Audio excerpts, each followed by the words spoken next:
So we're going to look at the price elasticity of demand diagram, which is super easy, simple, everything. And in fact, it's actually a watered down version of that diagram that we looked at in the last unit, which was the basic supply and demand microeconomic diagram, okay? That rule of 11 that we've been talking about. Okay, but before we get there, let's just remind ourselves, yeah? Price elasticity of demand is a percentage change in the quantity demanded of our product, X, over a percentage change in the price of our product, okay?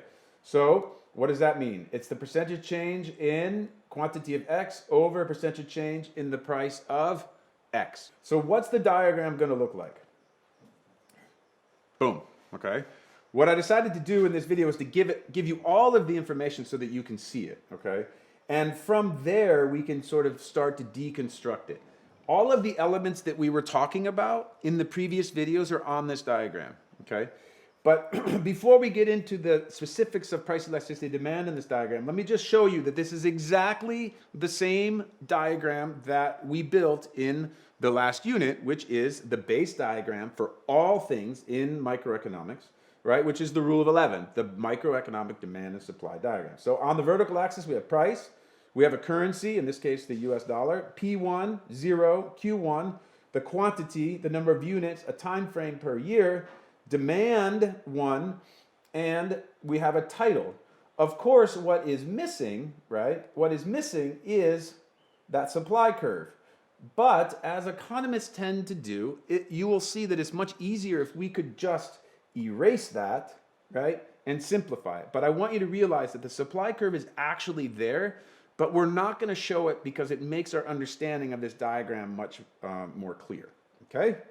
All right, so now what's going on here? Well, there's a lot of ways of talking about this, this particular diagram, but where I always start is right here in the middle, and because I want to make sure you realize that this is the point, that yellow spot, that's the sun, just like shining in the windows from behind me as you go through this entire course, right? The sun is the giver of life. It is perfection. It's the ultimate light, right? Okay.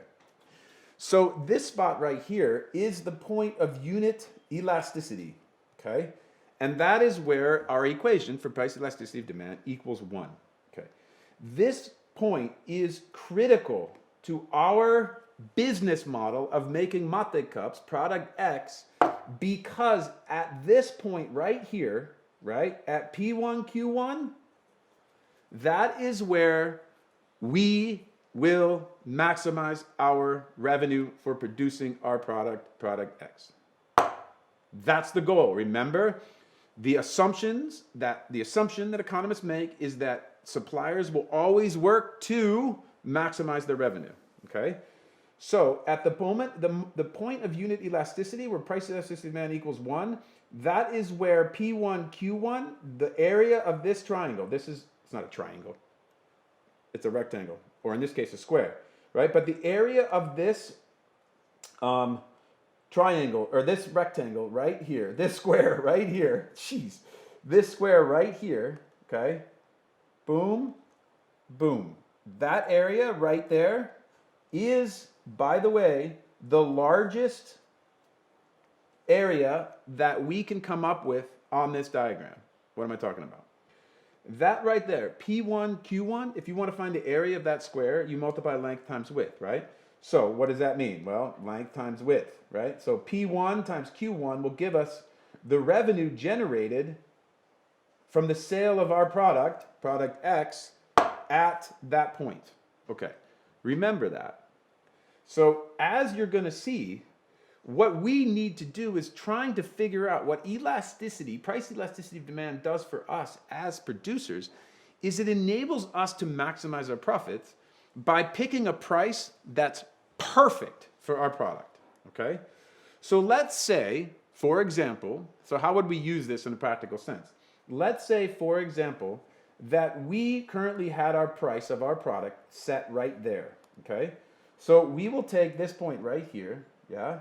And that is where we set our price. We set our price right there, and as a result of setting our price at that moment right there, we end up with a P2, a P2 of that, and Q2 there, right? So now we have a new revenue box, P2 times Q2. What we would find if we put numbers in here, P2, Q2, that while we are charging less for our good, right, our mate cup got cheaper and we sold more mate cups, P2 times Q2, if you did that multiplication problem, would actually be smaller than the sum or the multiplication of P1, Q1.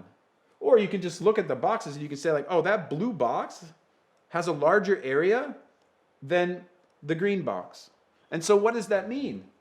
That means that actually what we need to do in order to maximize revenue, which is our goal as producers, we want money. We want to maximize our revenue for our mate cups. We need to do what? Raise the price. Raise the price? That's right. Because over here, we would be functioning in the inelastic portion of the demand curve. So anytime price elasticity of demand is less than 1 and we are a producer of something, we need to raise the price.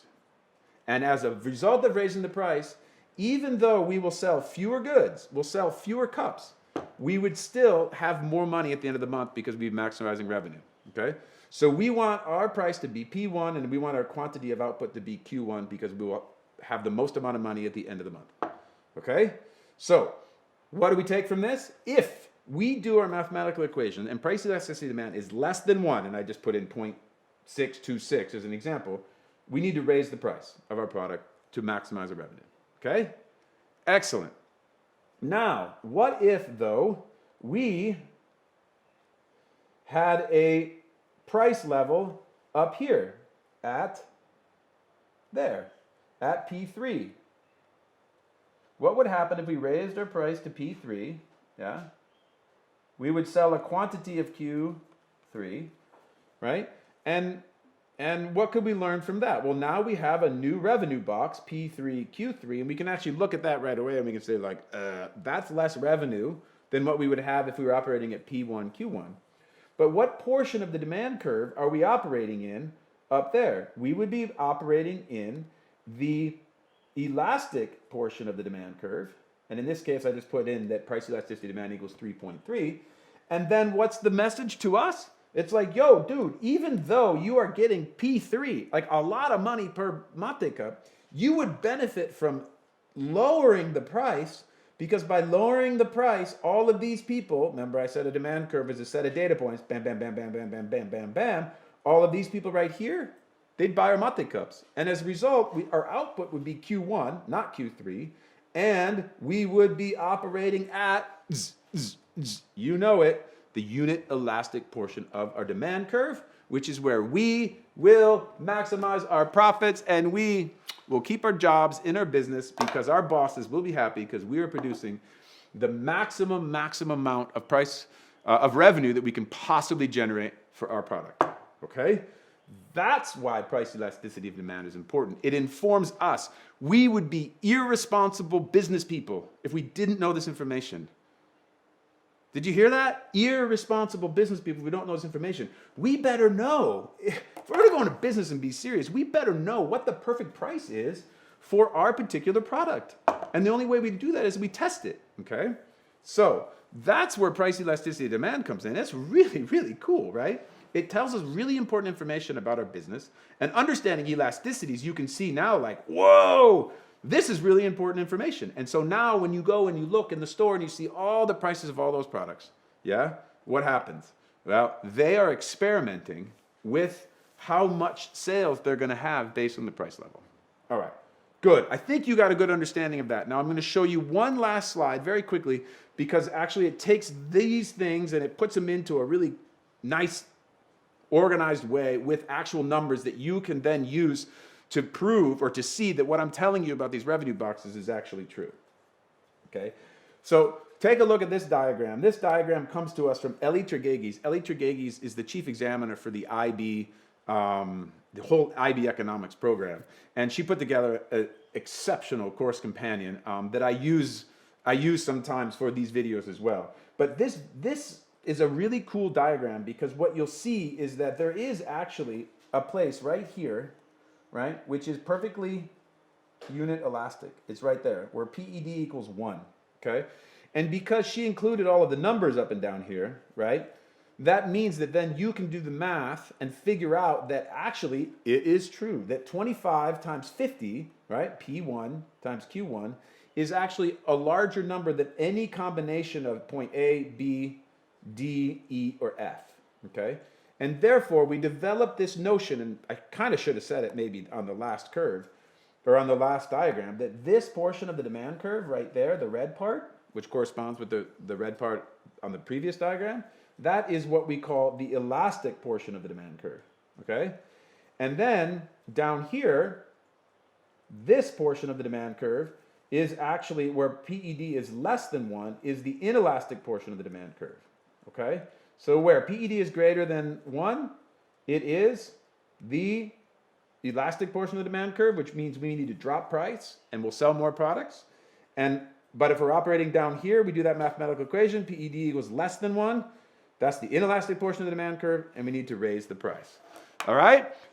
Pretty cool, right? I mean, come on.